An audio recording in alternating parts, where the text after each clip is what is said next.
बिस्मिल्लाहिर्रहमानिर्रहीम। अस्सलाम वालेकुम नाज़रीन इकराम, मैं हूं मखदूम शहाबुद्दीन और आप देख रहे हैं मेरा फेसबुक और यूट्यूब चैनल। उम्मीद करता हूं आप सब लोग बखैर वाफियत होंगे और जहां भी होंगे अपने अहले खाना समेत खुश भी होंगे और महफूज भी। नाज़रीन इकराम, डॉक्टर यास्मीन राशिद को रिहा कर दिया गया है, लेकिन इस रिहाई से जलती पर तेल पड़ गया है। अब मामलात जो हैं वो मजीद खराबी की जानिब जा रहे हैं और यूं लग रहा है कि डॉक्टर यास्मीन राशिद की गिरफ्तारी पर और उसके बाद गिरफ्तारी के बाद होने वाली रिहाई पर जो गुस्सा है वो गुस्सा अब सब पे उतरेगा। जबकि दूसरी जानिब जहांगीर तरीन जो बहुत एक्टिव थे, जहांगीर तरीन जो इस वक्त सारी की सारी सियासत जो है उसका रुख बदलने वाले थे और जहांगीर तरीन की इमेज बेहतर करने के लिए भी लोगों को मैदान में उतार दिया गया और किंग्स पार्टी बनाना चाह रहे थे, पीटीआई की इमरान खान की रिप्लेसमेंट बनना चाह रहे थे।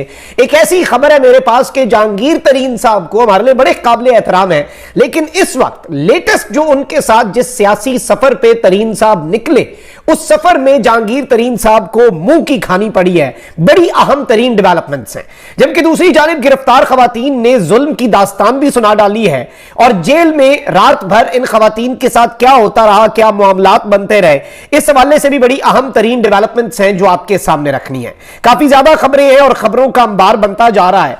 एक जानिब जो लोग इस वक्त पाकिस्तान तहरीक इंसाफ को नहीं छोड़ रहे, जो इमरान खान का साथ नहीं छोड़ रहे, उन्हें विक्टिमाइज किया जा रहा है, उन्हें हर तरीके से तोड़ने की कोशिश की जा रही है। और पाकिस्तान तहरीक इंसाफ जो है और इमरान खान साहब जो है वो इस वक्त अपेरेंटली यही लग रहा है डटे हुए हैं। और जो लोग इस वक्त डट गए हैं वो जाहिर बात है एक बहुत बड़ा प्रेशर, जैसे कहते हैं ना, प्रेशर झाग गए हैं। अब वो इससे आगे जो मर्जी करे तो वो एक जो एक लिमिट होती है ना, इलास्टिसिटी की भी एक लिमिट होती है, एक इलास्टिक लिमिट भी होती है, हर चीज की एक लिमिट होती है।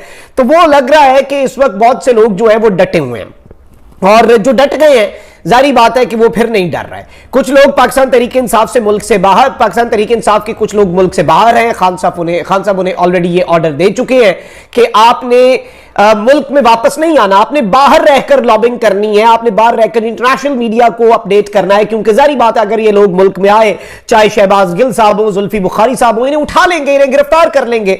और ये लोग जो है इनमें शहबाज गिल साहब इस वक्त बहुत ज्यादा एक्टिव है। बल्कि मैं आपको ये बताऊं कि शहबाज गिल साहब जो है इन्होंने बतौर अमरीकी शहरी खुद को पीटीआई का फॉरेन एजेंट जो है वो भी अमेरिका में रजिस्टर करवा लिया है। फॉरेन एजेंट रजिस्ट्रेशन एक्ट के तहत रजिस्टर करवाया इन्होंने अपने आप को, जिसके बाद ये अमेरिकी जस्टिस डिपार्टमेंट की जानिब से शहबाज गिल को रजिस्ट्रेशन नंबर जो है वो जारी कर दिया गया है। और इस सब के अंदर शहबाज गिल साहब, क्योंकि जारी बात है कुछ मुल्क के कवानीन होते हैं, शहबाज गिल साहब वहां पर मौजूद है और वो वहां पर पाकिस्तान तहरीक इंसाफ के लिए मुलाकातों और फंड रेजिंग और दीगर इवेंट्स करेंगे। तो उसकी तफसीलात उन्होंने वहां का जो डिपार्टमेंट ऑफ जस्टिस है उसे दे दी हुई है। उन्होंने इस साल 19 अप्रैल था 9 मई अमेरिका में पीटीआई के लिए 9 मुलाकातों की तफसीलात भी फराहम कर दी। शहबाज गिल ने अमेरिकी रजिस्ट्रेशन दस्तावेजात में दिए गए बयान में कहा है कि अमेरिकी इदारों को पाकिस्तान में इंसानी हुकूक और जमहूरी इक़दार की खिलाफ वर्जियों से आगाह करूंगा। मैं अमेरिकी पाकिस्तानियों को अमेरिकी सेनेटर्स से मुलाकातें करूंगा, अमेरिकी स्टेट डिपार्टमेंट और जस्टिस डिपार्टमेंट से भी मुलाकातें करूंगा। तो मैं रिप्रेजेंट कर रहा हूंगा। तो लॉबिंग जो है वो इंटरनेशनल लेवल पर पीटीआई ने बढ़ा दी हुई है। जबकि जारी बात है कि परवेज इलाही साहब जो है वो भी डटे हुए, वो कह रहे हैं कि जी अल्लाह के करम से ये बर्दाश्त कर लेंगे। इन्होंने रात को मुझे सेल में रखा, मुझे वॉशरूम नहीं जाने दिया इन्होंने, और ये छोटा मोटा जितना ये टॉर्चर कर सकते हैं। जारी बात है परवेज इलाही साहब की 77 साल उम्र है। इस उम्र के बंदे को आप बस थाने में ही एक रात रखें, उसके लिए इससे बड़ा और टॉर्चर क्या हो सकता है। उसके बाद आप इन्हें टॉयलेट नहीं जाने दे रहे, ये सारी की सारी चीजें हो रही हैं। और परवेज इलाही साहब, लेकिन इसके बावजूद against all the odds Pervez Elahi साहब भी डट गए हैं। और आप देखें कि पीटीआई की जो खवातीन है अब वो खिलाफ तवक्कुआत, मर्द जो है वो जल्दी टूट गए, खवातीन अभी तक डटी हुई हैं। इनकी आप बॉडी लैंग्वेज देखें, उन्हें जेल लेके जा रहे होते हैं, अदालत ला रहे होते हैं, रिमांड पे, शनाख्त परेड, उनकी स्टेटमेंट्स देख के बंदा हैरान रह जाता है। अच्छा, वहीं दूसरी जानिब आप ये देखें कि इन पर गुस्सा तो है और खवातीन का जो रोल है उसे ये रूल आउट भी नहीं करना चाह रहे। अता तारड़ साहब ने एक प्रेस कॉन्फ्रेंस भी की है और उस प्रेस कॉन्फ्रेंस में पाकिस्तान तहरीक इंसाफ की खवातीन जो है उनकी वीडियोस भी दिखाई गई हैं, उनकी तस्वीर भी दिखाई गई है कि ये भी हमलों में मुलव्विस थी और अगर कोई औरत भी मुलव्विस थी तो उस सब के अंदर क्या सूरत हाल जो है वो हो सकती है। और जाहिर बात है आपके सामने है जो कंसर्न्स हैं, और इस सब में अब ये जाहिर बात है कि औरतें जो मुलव्विस पाई गई हैं, जिनकी शनाख्त होती है, उनके साथ तो जो मर्जी ये करें, जिस तरह की सूरत हाल की तरफ जाएं। लेकिन अभी तक की जो सूरत हाल है, अगर उसे देखा जाए, अगर उस सिनेरियो को देखा, अच्छा अभी डॉक्टर यास्मीन राशिद साहिबा जो है, लाहौर की इंसदादी दहशतगर्दी अदालत ने पाकिस्तान तहरीक इंसाफ की रहनुमा डॉक्टर यास्मीन राशिद को जिनाह हाउस हमला केस से बरी कर दिया। पुलिस ने डॉक्टर यास्मीन राशिद को जिनाह हाउस हमला केस में अदालत में पेश किया और डॉक्टर यास्मीन राशिद साहिबा की जिस्मानी रिमांड जो है उसकी इस्तदा की। अदालत ने डॉक्टर यास्मीन राशिद के जिस्मानी रिमांड के लिए पुलिस की इस्तदा मुस्तरद कर दी और उन्हें केस से बरी कर दिया। और अब इसके बाद बड़ी आवाजें उठाई जा रही हैं कि जी वाज़ेह सबूतों के बावजूद डॉक्टर यास्मीन राशिद की जिनाह हाउस पर हमले की बरीयत ने रियासत को मजबूर कर दिया है कि जी 9 मई के तमाम केस मिलिट्री कोर्ट्स में चलाए जाएं, ये हो जाए वो हो जाए। और ऐसे ऐसे लोग जो इंसानी हुकूक के अलमबरदार बनते हैं वो भी ये सारी बातें कर रहे हैं। अच्छा, अब ये इस ऑर्डर को अगर पढ़ा जाए, अबर गुल खान जो कि एडमिनिस्ट्रेटिव जज हैं इंसदादी दहशतगर्दी अदालत में, उनका देखा जाए तो इस सब के अंदर पुलिस के हवाले से इन्होंने जो ऑर्डर दिया है उसमें इन्होंने बताया कि जी इन्वेस्टिगेशन ऑफिसर जो है उसने 14 रोजा जिस्मानी रिमांड मांगा है ताकि फोटोग्रामेट्री, वॉइस मैच टेस्ट और रिकवरी ऑफ मोबाइल फोन और दीगर तमाम तर चीजें हो सके। और डॉक्टर यास्मीन राशिद जो है उनके हवाले से जो रिकॉर्ड है वो तो ये बता नहीं रहा कि वो जी सबके अंदर एक्यूज्ड है या फिर वो इसमें मुलव्विस है। तो इस सब के अंदर जी जज पे भी तनकीद हो रही है, ये सारी की सारी चीजें हो रही है, ये सारे का सारा नैरेटिव बनाने की कोशिश हो रही है। लेकिन हकीकत इसमें जो है वो यही है नाज़रीन कराम के जज ने कहा है कि इन्हें रिलीज किया जाए, लेकिन इसमें फिलहाल इन्हें बरी कर दिया जाए क्योंकि इनके इस केस के अंदर अभी तक कोई सबूत अपनी अदालत जो है ना वो सबूतों पे चलती है और आप सबूत लाएं, चीजें लाएं। क्योंकि डॉक्टर यास्मीन राशिद के डिफेंस में उनकी एक स्टेटमेंट, एक वीडियो आ गई लकीली, जिसमें डॉक्टर यास्मीन राशिद साहिबा सबको ये तंबीह कर रही है कि भाई अंदर नहीं जाना, अंदर नहीं जाना, नहीं हमला करना, कोर कमांडर हाउस की प्रीमिसेस को अबूर नहीं करना, उस लाइन को अबूर नहीं करना, हमला तो दूर की बात है। तो ये एक बहुत बड़ी स्टेटमेंट है, जाहिर बात है, जो इस जानिब इशारा कर रही है कि डॉक्टर यास्मीन राशिद डायरेक्टली इस सब में इन्वॉल्व नहीं थी। अच्छा, अब मैं आपको यहां पर यह बता दूं कि पाकिस्तान तहरीक इंसाफ की जो खवातीन इस वक्त जो कारकुनान भी हो जाएं या फिर जो साबिक एमएनए है, जिस तरह से आलिया हमजा, ये सारे के सारे जिन्हें पकड़ा गया है, और इस सब के अंदर तहरीक इंसाफ की रहनुमा और साबिक रुकन असेंबली आलिया हमजा ने कहा है कि बस बहुत हो गया, हमें अपने घर वालों से मिलना है। जेल में आधी आधी रात को हमारी तलाशियां ली जाती हैं जैसे हम कोई दहशतगर्द हैं। वहां खवातीन के साथ इंतहाई नारवा सलूक किया जा रहा है। इंसदादी दहशतगर्दी की अदालत में पेशी के मौके पर उनका कहना था कि वो कोई दहशतगर्द नहीं है, कोई चोर डाकू नहीं है, अब बहुत हो गया, कोई भी हमें गैर कानूनी तौर पर कैद नहीं रख सकता। जेल में आधी आधी रात को हमारी तलाशियां ली जाती हैं जैसे हम कोई दहशतगर्द हैं। जब हमसे कुछ बरामद नहीं हुआ तो फिर क्यों हमारी बार बार जिस्मानी तलाशी ली जाती है? क्यों 5 औरतें आकर हमारी जिस्मानी तलाशी लेती हैं? जब एक बंदा जेल में रोजाना उसकी तलाशी की क्या तुक बनती है? हमने कौन सा जुर्म किया है कि रात 1 बजे हमें नींद से जगाया जाए और हमारी तलाशी ली जाए? उन्होंने कहा कि हमें अपने घर वालों से मिलना है, हमें 25 दिन हो चुके हैं, बस अब बहुत हो चुका है। हमारी वो बेटियां रुल रही हैं जो आज तक घरों से बाहर नहीं निकली, हमारी शनाख्त परेड हो चुकी है, फिर क्यों हमें अदालतों में ले जाया जाता है? उन्होंने कहा कि पार्लियामेंट की तौहीन की बातें होती हैं, क्या इन औरतों की तौहीन नहीं हो रही? इन्होंने कहा कि वो इन सब के खिलाफ कानूनी कार्रवाई करेंगी और वो डटी हुई हैं। और इन्होंने कहा कि कहा जा रहा है कि जी जेल में 13 खवातीन है, हालांकि हम खवातीन की तादाद 19 है। उन्होंने कहा कि बस बहुत हो चुकी है, बस बहुत हो चुका है, बहुत जुल्म कर लिया आपने, अब हम मजीद जुल्म नहीं करने देंगे। किसी को अंदाजा भी नहीं कि जेल में हमारे साथ क्या सलूक किया जाता है। हमारी बेटियां जो हमेशा घरों में रहती थी वो जुल्म सह रही हैं और इंसाफ के उसूल के लिए रुल रही हैं। और इस मौके पर तहरीक इंसाफ की जो खातून कारकुन है या एक्टिविस्ट है सनम जावेद ने कहा कि हुकाम हम पर इल्जाम आयद करने के लिए प्रेस कॉन्फ्रेंसेस करते हैं लेकिन हमें बात करने दी नहीं जाती। तो ये सारी चीजें जो है ये इन खवातीन ने यहां पर बताई हैं और इन खवातीन ने ये कंसर्न्स जो है ये रेज किए हैं। अब इस सब के अंदर मैं आपको ये भी बता दूं कि और बहुत कुछ भी इस वक्त चल रहा है। एक जानिब तो पीटीआई के साबिक रहनुमाओं और टिकट होल्डर्स का इजलास खुफिया मुकाम पर तलब कर लिया गया है।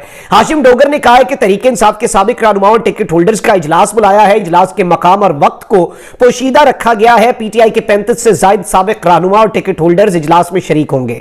हाशिम डोगर का कहना था कि इजलास में नए ग्रुप की तश्कील पर मुशावरत होगी और इजलास के बाद प्रेस कॉन्फ्रेंस में लाया अमल का ऐलान किया जाएगा। यानी बड़ी एक खुफिया किस्म की एक और मीटिंग हो रही है और एक और ग्रुप बनाया जा रहा है। अब सवाल यहां पर यह है कि जहांगीर तरीन ग्रुप कहां गया?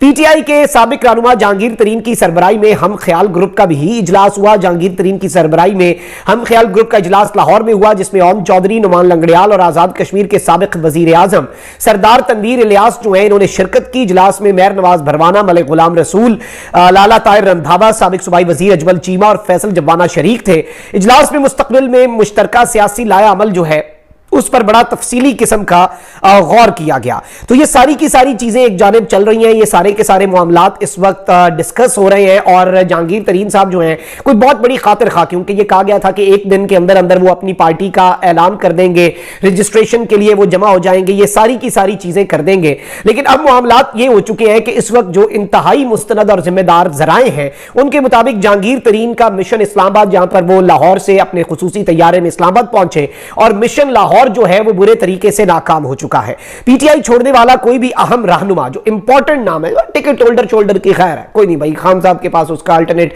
4 भाई लिस्ट में बंदे बैठे हैं, प्रायोरिटी लिस्ट के अंदर plan B C D E F G सारे प्लान खान साहब के पास है। और मैं यकीन माने जहां जहां से एक टिकट होल्डर पार्टी छोड़ता है वहां पे 4 बंदे जो पॉलिटिकली बड़े स्ट्रांग है वो लुडियां डाल रहे होते हैं कि क्या पता हमारी किस्मत जाग जाए, ये एक बंदा माइनस खुद ही हो गया। तो इसका फर्क नहीं पड़ता, अहम चीज थी अहम रहनुमा। वो पार्टी जरूर छोड़ रहे हैं लेकिन अभी तक किसी ने कोई बड़ी अपनी वाबस्तगी या अपना वेट जो है, अपना वजन जो है वो जहांगीर तरीन साहब के पलड़े में नहीं डाला। तो तरीन साहब का मिशन इस्लामाबाद और मिशन लाहौर अभी तक एज ऑफ वी स्पीक बुरे तरीके से पिट चुका है, बुरे तरीके से नाकाम हो चुका है। पीटीआई छोड़ने वाला कोई भी अहम रहनुमा जहांगीर तरीन ग्रुप में शामिल होने को तैयार नहीं है। जहांगीर तरीन ने जिन जिन रहनुमाओं से राबते किए हैं जहांगीर तरीन साहब ने, उन्हें सब ने तकरीबन एक ही जवाब दिया है कि भाई पसंद नापसंद हर चीज अलग, लेकिन जमीनी हकायक तरीन साहब ये है कि इमरान खान के बगैर इंतखाबी सियासत मुमकिन नहीं है। इमरान खान के बगैर वोट कोई नहीं पड़ना, जितनी मर्जी रियासती आपको सपोर्ट हो जाए, जितनी मर्जी आपको यकीन दहानियां हो जाएं, जितने मर्जी इलेक्टेबल्स हो जाएं, मसला वही है जो मैं बार बार एक जुमला कहता हूं, उस जुमले में पूरी सियासत इस वक्त पाकिस्तान की पोशीदा है कि खान के नाम पर वोट लेने वाले सियासत छोड़ रहे हैं, खान को छोड़ रहे हैं, खान के नाम पर वोट देने वाले तो खान को नहीं छोड़ रहे। अच्छा जी, अब मुख्तसर ये लग रहा है इस वक्त जो इस वक्त सूरत हाल बन चुकी है उससे कि ये कंपनी जो है वो नहीं चलेगी और ये कंपनी जो है ये इतनी आसानी से और इस तरीके से नहीं चलने वाली जिस तरह से ये इस कंपनी को चलाना चाह रहे हैं। और जहांगीर तरीन साहब का मिशन जो है वो उस तरीके से, वो जो एक बहुत बड़ी हाइप एक या फिर अवामी तहरीक इंसाफ या मुस्लिम लीग जिना और फिर उसका एक इंतखाबी निशान नामों के ऊपर अभी भी तजवीज हो रही है, ट्रैक्टर की भी बात हो रही थी इंतखाबी निशान की और इस तरह के भी, तो ये सारी की सारी चीजें अपनी जगह, ये सारे के सारे मामलात अपनी जगह।